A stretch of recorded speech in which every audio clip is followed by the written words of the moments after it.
Decíamos ayer, profesor, que por estar sumergidos en ese mundo, esa Arcadia feliz que nos trajo el fútbol colombiano, de sueño del cual no queremos salir, alrededor de nosotros se está ocurriendo, en el mundo están ocurriendo situaciones muy preocupantes, que uno no sepa si será la primera guerra del siglo XXI, primera guerra universal o qué.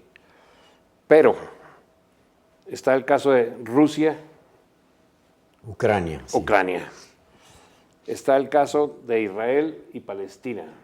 La zona de Gaza, sí. Está el caso de Boko Haram, ese movimiento que en Nigeria. En Nigeria empeñado en acabar con todos los cristianos. Boko Haram, entre otras cosas, para aclararle sobre todo a los periodistas que creen que es un señor, no señor, Boko Haram es un movimiento que significa la religión occidental es un pecado.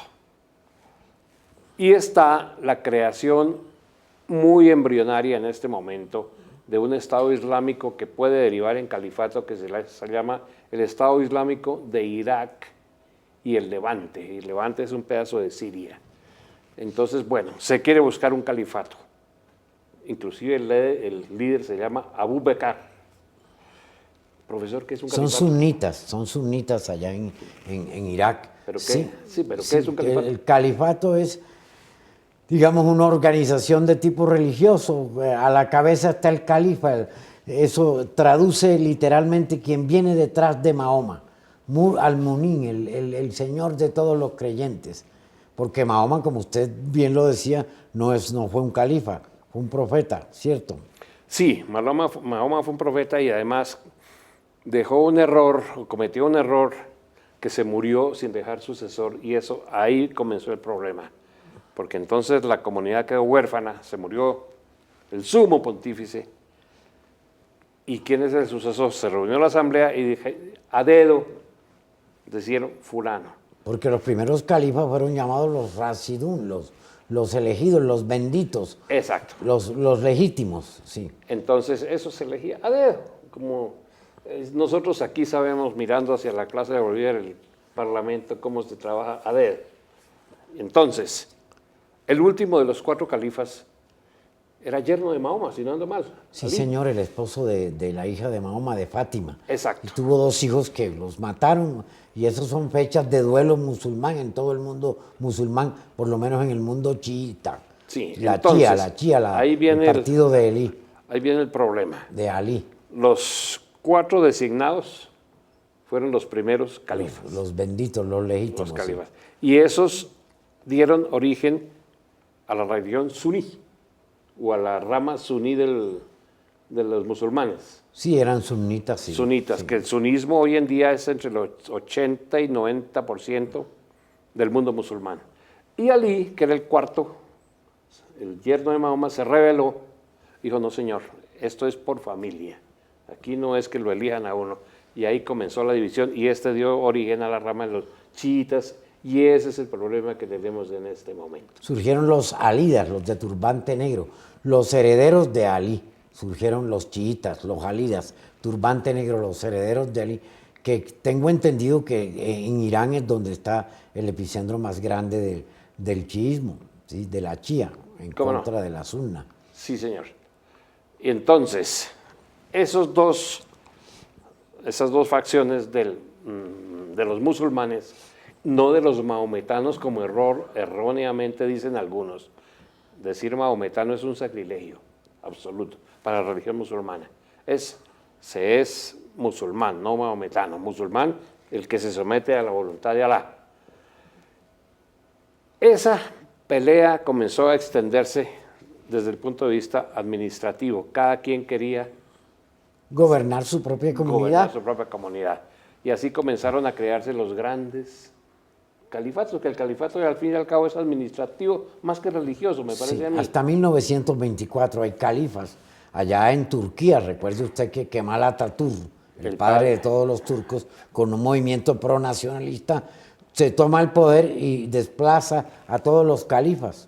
¿Cómo no? Acabó esa cuestión religiosa. E impone el Código Civil de Napoleón e impone medidas de tipo muy occidentalista, era Kemal Atatürk, el padre de todos los turcos. Y entre otras cosas, yo no sé qué tanta similitud hay a lo de Kemal Atatürk y lo que hizo Nasser en Egipto, porque en Egipto también le bajaron el morro a los musulmanes, inclusive los hermanos musulmanes fundados en 1928 estuvieron en la clandestinidad hasta hace un par de años. Pero perseguidos también por Nasser y por Sadat.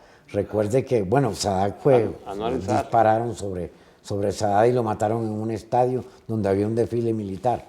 Sí. La culpa no fue de los hermanos musulmanes, fue No, otro movimiento el que mató a Sadat, el que hirió a la humanidad de Sadat y lo desapareció del mapa.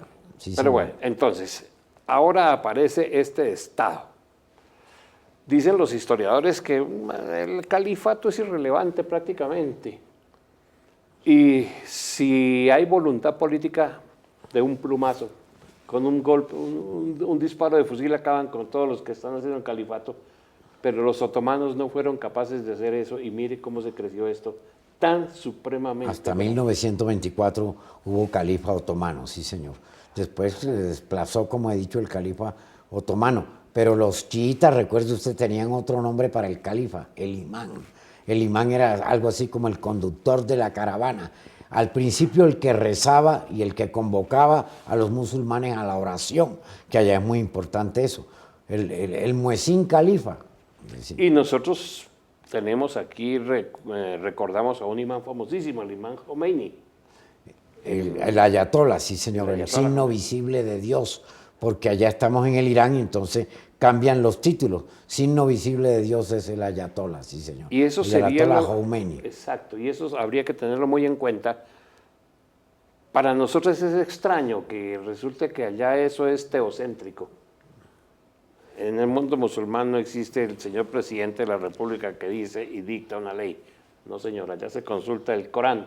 Sí, hay una ley política, digamos, y la chía, que es la ley de los musulmanes por excelencia, es tratada del mismo Corán, la chía, sí.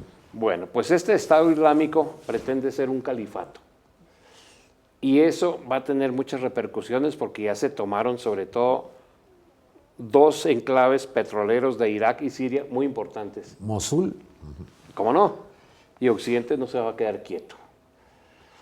No sabemos en qué termine esta pelea nueva que se está extendiendo, pero le llama a uno la atención que en pleno siglo XXI se quiera revivir un califato, que eso ya estaba acabado. Y fíjese, son sunitas contra sunitas, que es lo más curioso, porque el gobierno de Irak es sunita.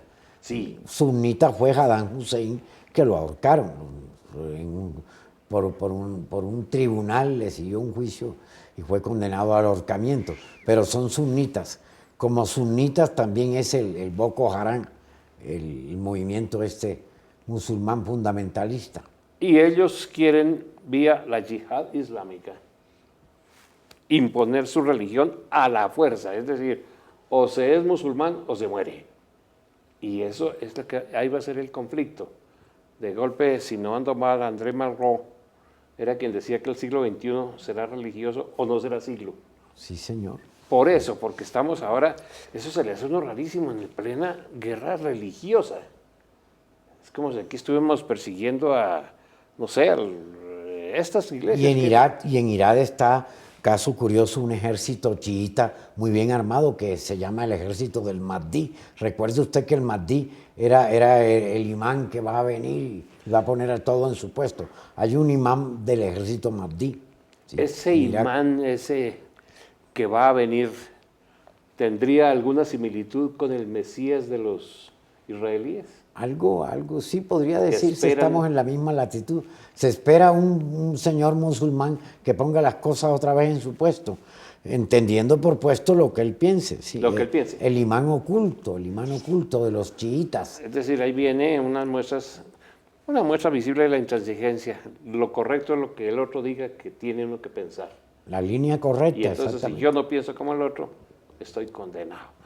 Entonces es bueno que pensemos cómo vamos a prepararnos para esto que no sabemos qué va a venir. Esperemos que pase ya la fiebre del fútbol y en la próxima oportunidad sabremos cómo ha evolucionado. Decía usted que Alemania los periódicos ignoraron prácticamente el campeonato del mundo, ¿verdad? Sí, 4 periódicos alemanes. Bueno, pero eso ya es otra cosa. Pero en cambio no ignoraron el problema palestino, que es bien difícil. Entonces veremos a ver qué ha ocurrido en el próximo programa.